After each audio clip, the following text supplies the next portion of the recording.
So prior to winter, I'd already looked at my equipment, and I see that this hose coming into these valves here, this is your pressure regulating valve and your bullwhip that goes for the throttle and your relief and all that, is kinked. So I'd already ordered a part.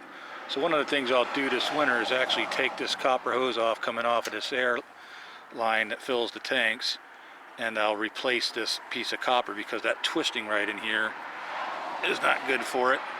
But I just left it alone to get through the season. As you can see, there's a lot of dirt up on this, but it's not sticking. And the reason this looks like almost new is because after I run it and it becomes completely dry, then I will spray it down with oil everywhere except for on electrical connections. And that'll keep all this stuff from rusting. You can see a little bit here, it just wipes right off. This would have just ate through the paint and rusted. Same with this stuff had I not done that. You can see it on these stickers. Just take my finger there. Without even a rag, you can see it's coming off because there's a little film of oil there. So I'll clean it all down and then I'll re-oil it up. I'll replace that line, and that thing will be completely empty of gas and ready to go for next year. And I'll leave those drain cocks open on the bottom to make sure any water's drained out.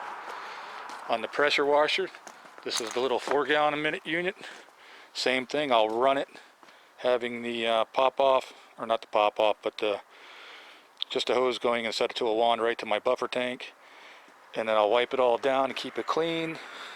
And I'll look at these heads. I'll look at anything else that needs to be replaced and check stuff out.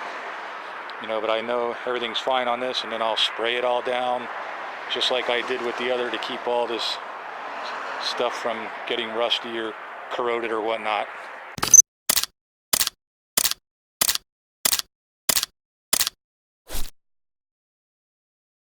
Now that it's winter, it's also a good time, since you're pressurizing everything, or depressurizing it, or dewatering it, whatever you want to call it. Now is a good time to check out the status of your trailer. Look down there, I have some rust stains. Down over here, I got some fittings that are rusted.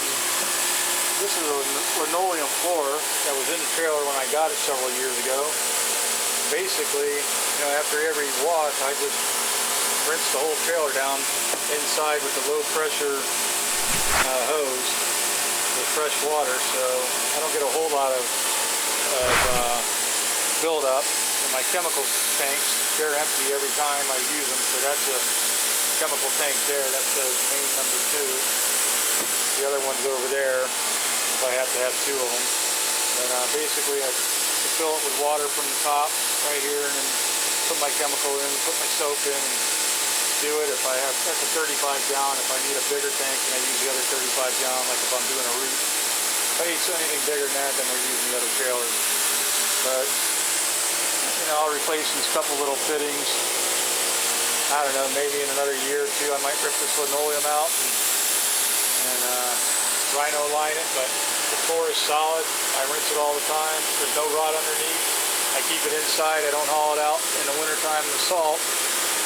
So that's good. I just gotta get all these little pumps and air pump cleaned out. And I'm gonna change these fittings. I took this up to test it. I got these 90s in there. I'm just gonna come in with straight fittings and actually use cam locks, just like I do on that pressure hose.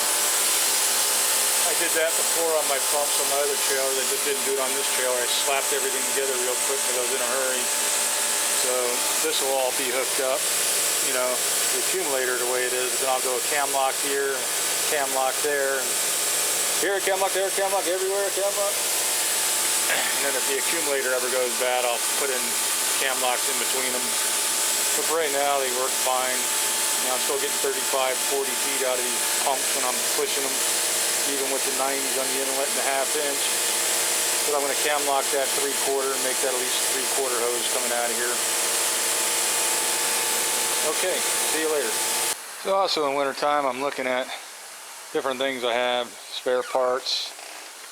You know, this hose right here, that's got to be sent in.